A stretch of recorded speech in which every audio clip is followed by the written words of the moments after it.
Hello and welcome to today's video. Today we're going to explore the bike lane that runs from the Barwon River up along Barrabool Road, past Highton Village and then up to Scenic Road.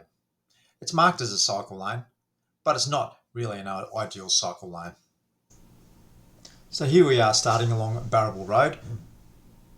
We're just passing the intersection here of Mount Pleasant Road, and then here we are, the bike lane. You can see the bike lane sign there on the left.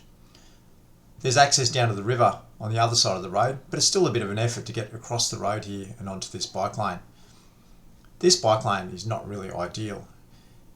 If you have a look closely at it, it's marked as a bike lane, but it's full of parked cars.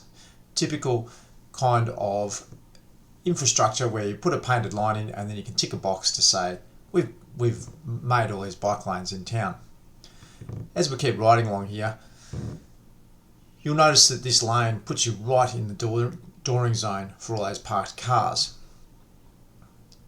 I'm fairly experienced riding along here, so I'm riding right in the white line. But if you're a bit nervous, you'd probably ride in close to the car, really in the zone there that you're likely to get cleaned up by a car door. You'll notice also that traffic is coming past very fast. This is a 60km/h road. There's another bike lane sign as we go past. But at 60 kilometres an hour, if you get hit, if you get doored and knocked out into the middle of the lane there, you're going to get probably killed by one of those cars coming along. Here we are just approaching Highton Village now. This is I guess the access to Highton Village. It just throws you back out in the middle of the lane. So if you were not a confident rider, you really don't have much opportunity to get in there into Highton Village safely, and in which case you probably just wouldn't ride your bike, you'd probably drive your car instead. So we continue across here through the intersection and keep heading up Barrabool Road towards Scenic Road. There's no markings on the road here anywhere, so you've just got to mix it in with cars as you go along here. But here we go, bike lane starts again. Wow, is it a bike lane? Doesn't really feel like a bike lane. It's full of parked cars again. It's kind of a waste of time having those signs there as a bike lane. One thing I do notice along these sections of road is you often see kids coming home from school and they don't ride in the bike lane. It's just not safe for them to do so. So they ride along the footpath on either side. As we continue further up here, we're going to get up to the intersection here of North Valley Road. There's quite a big roundabout there. Very busy. I've had a number of occasions here riding up here where I've almost been cleaned up by a car coming in from the left when I'm in the roundabout. But here we go, crossing this bike lane, and we've got to jump out across this slip lane, which cars hit at quite a reasonable speed because it's a big wide slip lane. There's no traffic calming features here or anything to protect any pedestrians or cyclists as you come through. So you've got to just edge your way into the traffic and then take your chances going through the roundabout. As we exit the roundabout, we'll notice also here there's no bike lane signs or markings again. So it's just a bike lane to nowhere that really isn't a bike lane anyway. So now we've hit this section again, and we've now got the same kind of bike lane, very, very narrow as we go through. And you really have to ride in the white line here. It's quite interesting. I doubt that these cars are actually giving me a metre when I'm riding on the white line.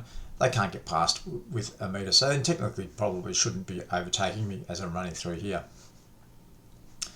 This bike lane is littered with cars the whole way up, and it is also a 60km/h road, so it's uphill. I'm going fairly slow here, probably around 20 kilometres an hour because it is uphill. So it's quite a big speed differential as these cars come past at 60 kilometres an hour.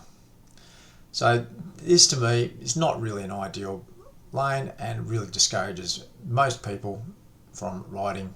There's also schools around here, so it makes it pretty hard for the kids to ride to school. They have to ride on the footpath, but if they're over 12 they can't ride on the footpath and they have to use the road. So as we continue up, there's more bike lane markings on the road. Again, don't really mean much because it's full of parked cars. It'd be interesting just to see how wide those cars are and whether they're actually passing at a metre if I was riding on the white line here. Got a little section here that has no cars parked in it, so I can actually get into the bike lane here. But as we approach this car here, I've got to move back into that traffic that's travelling at up to 60 kilometres an hour, and got to get in there and hope that they just slow down and let me in. You're constantly having to look over your shoulder and to make your way out into the traffic and back again. So overall, I'd say this bike lane is not ideal, almost a waste of space by putting it in, and need to have actually some better infrastructure through here rather than just a painted line in the car parks.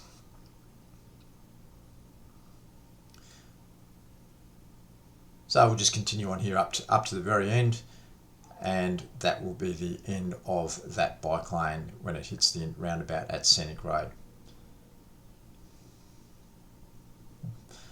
One more sharrow on the road, and then we've got to pass this car immediately before the roundabout. You can see it gets squeezed there, got squeezed by that car, and then there's a sign saying the bike lane ends. So dumped out here again, no man's land.